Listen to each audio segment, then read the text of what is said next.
Hello and welcome to Factorio. So this game, just to warn you, is the most addicting video game I have ever played. I There was a free demo of it that I could play, and it was 40 hours just to complete the demo. And then now I've spent like 200 hours in the game as a whole. So it's a pretty big game, all in all. Um, so basically, if you've played Minecraft before, you'll know that you mine you mine ores, and then you smelt the ores, and then you craft the ores into useful things. Well, that's exactly what you do in Factorio as well. You have crash landed on an alien planet, and your goal is to get off of the planet using a rocket that will launch now just because it's pretty. Okay, it's starting up here.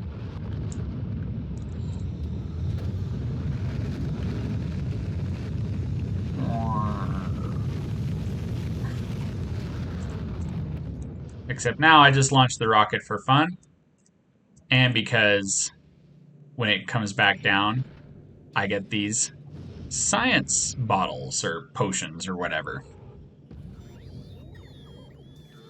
Now, the purpose of this game, or in order to get to the rocket, you need to research things.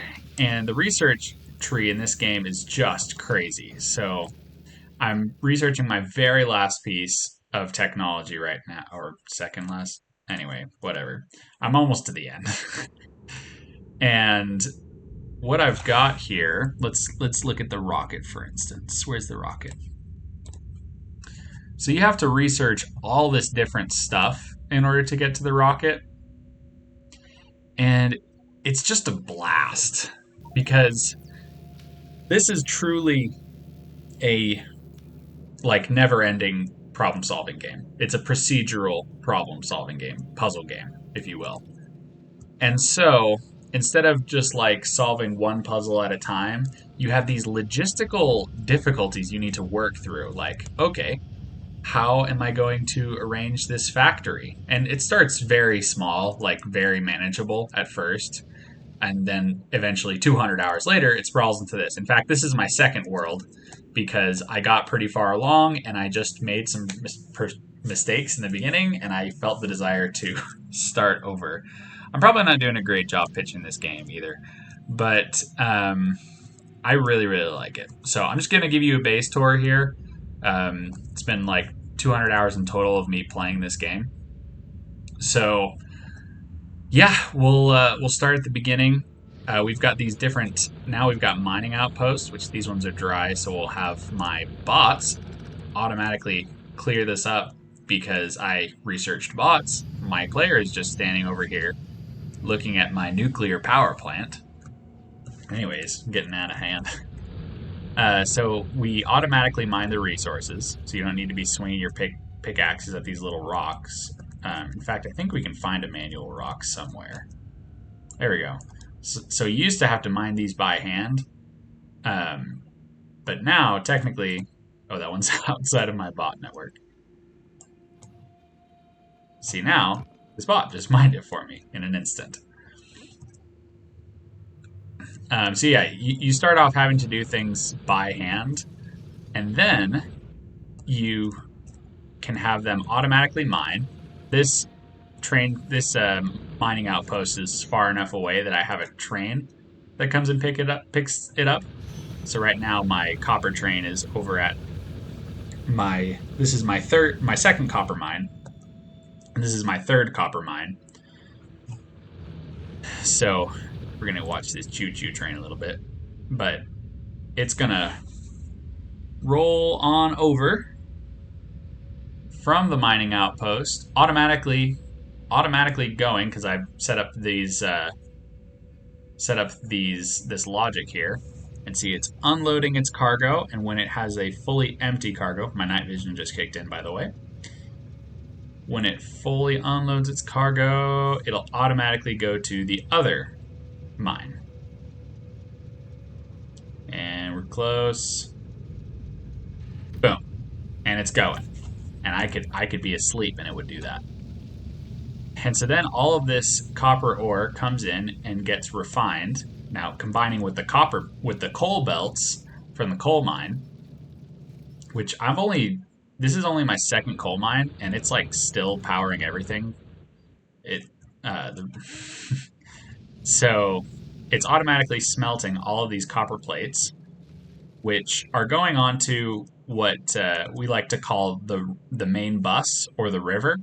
So basically, I just put all of my different materials just going in a line to the right, so that whatever I need, I can just branch off at these little points and have them go where they need to go to craft things. So this only needs gears and steel. Oh, and pipes and engines. And pipes need iron plates to make flamethrowers.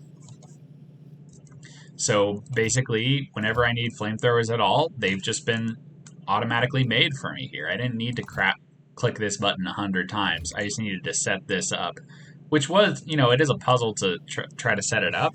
But once you set it up, it's just awesome.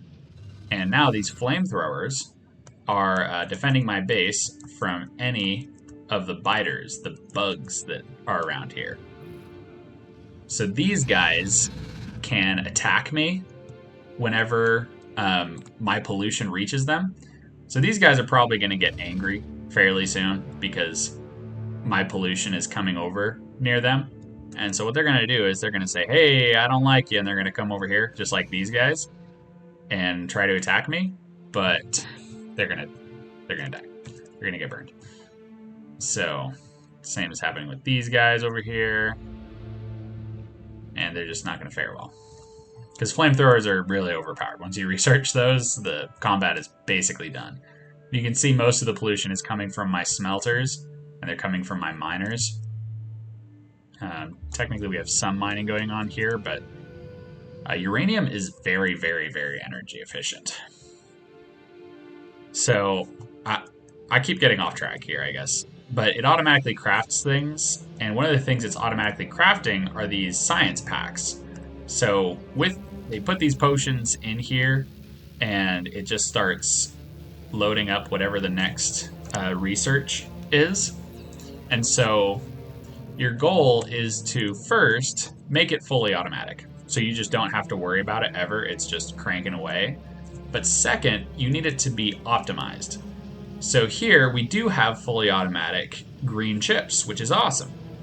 What we don't have is it's not super optimized. So you can see like these orange dots mean it's not being utilized. You can see we just don't have enough copper. And because of that, other things are not getting built to their full capacity, like all the way down here. The highest level of science is a bottleneck for me. You'll notice that, okay, I'll get rid of this pollution. You'll notice that all of these have every kind of science pack they need except for yellow. And so only the ones that have yellow in them can help with the research at all. And so I want to upgrade my copper. So I've started outfitting this so that we can have, you'll notice there are two different places for cargo instead of just one. That's been going really well for my iron. See iron right here. We have two different offloading sites. This train has two different cargoes to it, but my copper mines only have one. So this one only has one. This one has two, but the offload station only has one cargo offload, and the train only has one. So I'm in the process of doing that, but I'm basically done anyways. So you mine, you smelt, you craft, and you optimize. And there's all these different trains going around. It's just all these interlocking puzzles that are so cool. Lubricant is not something we need a ton of, so this just sits here forever. That train just zooming around so fast. You're not needed anymore. So, what's next here? So yeah, we've also got our electricity. So if I click on any one of these energy poles, you can see a graph of the electricity. This left graph is what is taking up electricity. So a lot of it is my assembling machines and my miners. And sometimes we'll have a nice little power spike from my bots because I'll tell them to build something huge, such as one of these gears. So these gears are just a whole bunch of solar panels and batteries.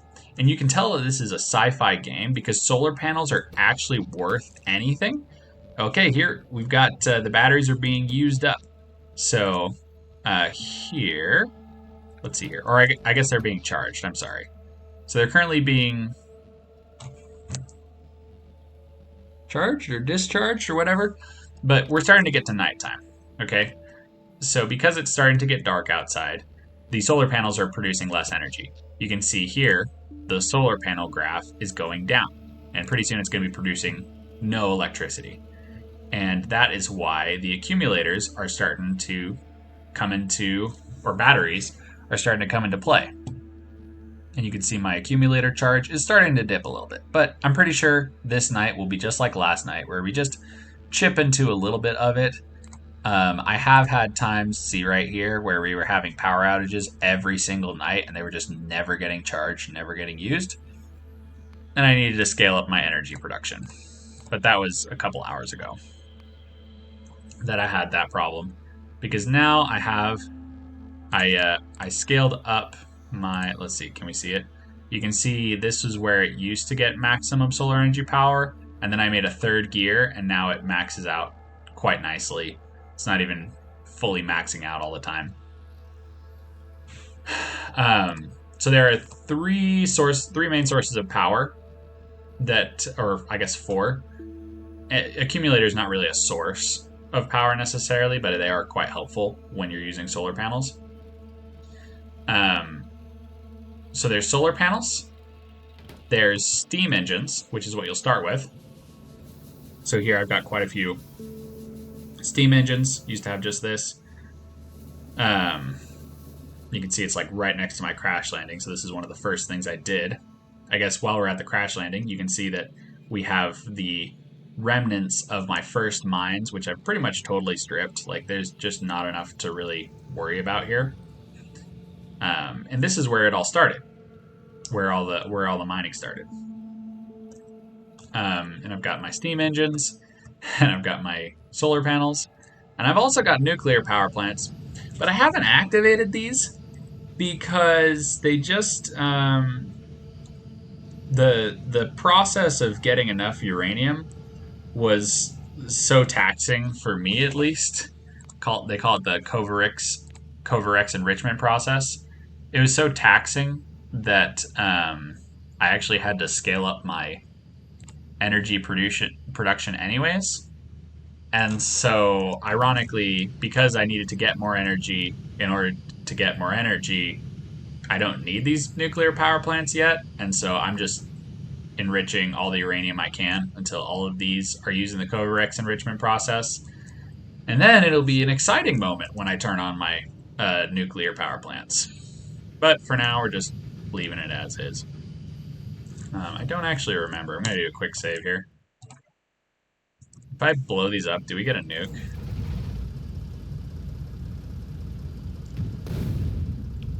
No, we don't. My bots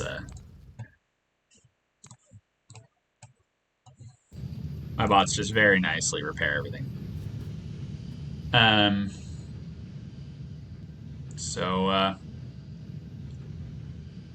Yeah, it's going through pretty nicely. You can also do some coding in this, like logic gates. So you can see I have a red wire leading up here. So I say when I have 40 total. Oh, hey, that's a sound. See these biters? They didn't last very long. This is my Spidertron. He's a nuclear-powered destroyer of bugs. They're so cool. I love them. What else shall I say about this?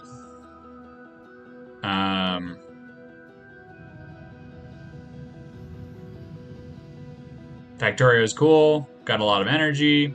It's automatic crafting of stuff. It's got energy. There's also oil. Oil is a big part of the game. My son kind of put useless pipes everywhere that I clean up occasionally.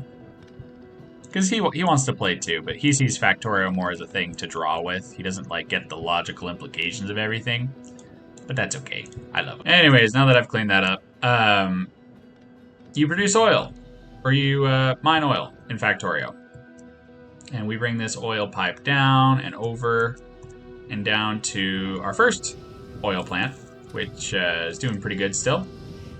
And it... we take the oil and we split it into 3 different types of oil. We've got heavy oil, light oil, and petroleum gas. It doesn't move along conveyor belts like everything else does. It moves around pipes, which is quite different. And then we turn that into sulfur and plastics. We also, and sulfur and plastics are used for, robotics and electronics that are more complicated, and also,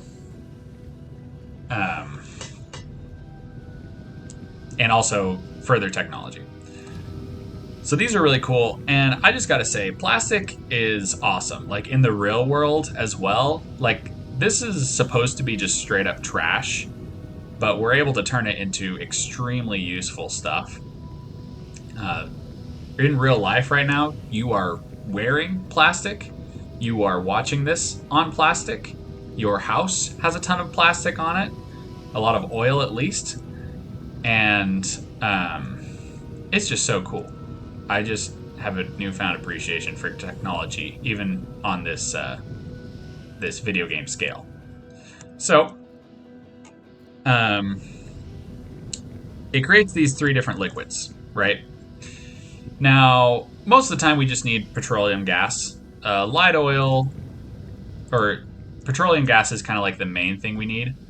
Light oil is useful for, it is most effective as a flamethrower tool. It is, but that's about it. And so light oil can be turned into petroleum. But we don't want to use so much light oil that we run out our defense grid. That would be terrible. That would literally just mean I die. And so we have this circuit breaker here, which uses this green wire to see how much light oil we have in total. And when we have enough, it uses some light oil and turns it into petroleum. You can see it's like very precise with when it turns on and off. Then it turns it into petroleum. And a similar thing is happening with heavy oil. Heavy oil can be turned back into light oil, and it can be turned into lubricant. So this lubricant over here is currently filling up just the last little bits of this storage tank here. But also it's being turned into light oil, which is being turned back into petroleum. And getting these pipes to interlock, like you see this pattern here with these, is just also a fun little puzzle to go about. And water is just super duper duper duper easy to get. And I made this power plant, but I never powered it. So that's kind of funny. So I'm going to tell a bot to bring the electricity over, because you need these power poles everywhere. Now, on some of my newer stuff, we have these really big power poles that are fairly expensive to make, but just really convenient in how big and spaced out they are. And then on the other side of the spectrum, you have wooden telephone poles, which I've only got a few of them even left. They just, or let's see, here's probably a good example. Nope, clean that one up. Wooden telephone poles right here. You just have to have a ton of them whenever you're powering stuff up with that, but you don't need to have steel unlocked, so that's pretty cool. Oh. It's unfortunate. Looks like a lot of my inserters aren't powered, because the telephone poles have a stubby range. But I just don't know that I really care, honestly. The biggest thing that's a problem here is they're just not getting pipes fast enough from this pipe thing, and engines is not currently a bottleneck that I have. So, whatever. Anyways, oil's cool. The rocket is cool. Bots are cool. What else do we need here? We have showcased off pretty much everything in Factorio. I was gonna make my typical video where I just kind of show my journey with everything, but this game's just too big. It's too big, and it's a puzzle game, which makes it less bombastic, all in all. But I guess I'll show you the bots building stuff, because that's pretty cool. Oh, what about artillery? Well, I'll show you artillery. That's fun. So auto targeting is good. So is manual targeting. Let's see here. Who do I want to destroy? You. Boop, boop, boop, boop, boop, boop. It's turning, shooting.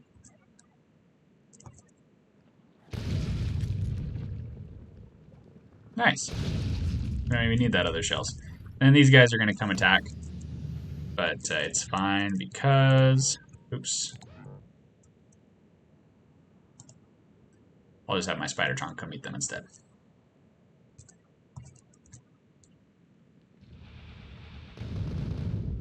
Okay. Dealt with. So yeah, that's Factorio. Let me know what you guys think in the comments. Subscribe if you want to see random video games. And yeah, it's a really, really fun game. Be aware that, again, this game is extremely addicting, but it's pretty fun. Oh, no, let's build. Copy. And you see there's all this red spot because there's all these trees in the way. We're just going to get rid of those trees.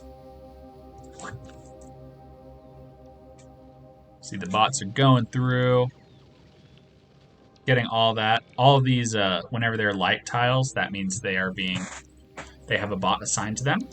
All these rocks just got mined.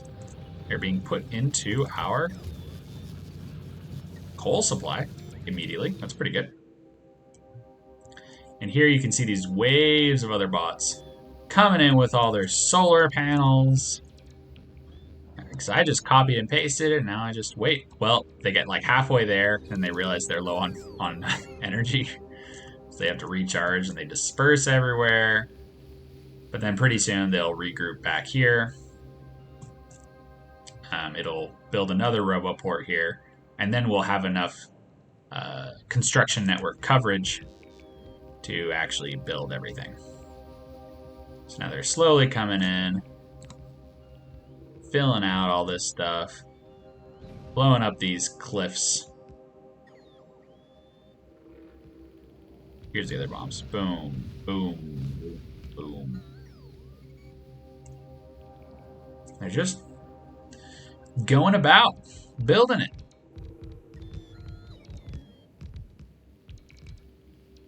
It's really quite impressive that this game can even run at all. With this many things all flying around, computing and updating and saving, and it's just crazy, man. Also, this will show you the power draw. So, well, this isn't even connected to the power network. But you will see that my RoboPort just spiked up in energy, and that accumulator is really getting drained, like pretty hard. I didn't even need this extra gear. I was just showing it off. So I'll honestly load a save, but Yeah, and you can see my electrical grid everywhere. But that is Factorio. And there's a DLC that came out that doubles the size of this game, apparently, which is just crazy. Crazy stuff.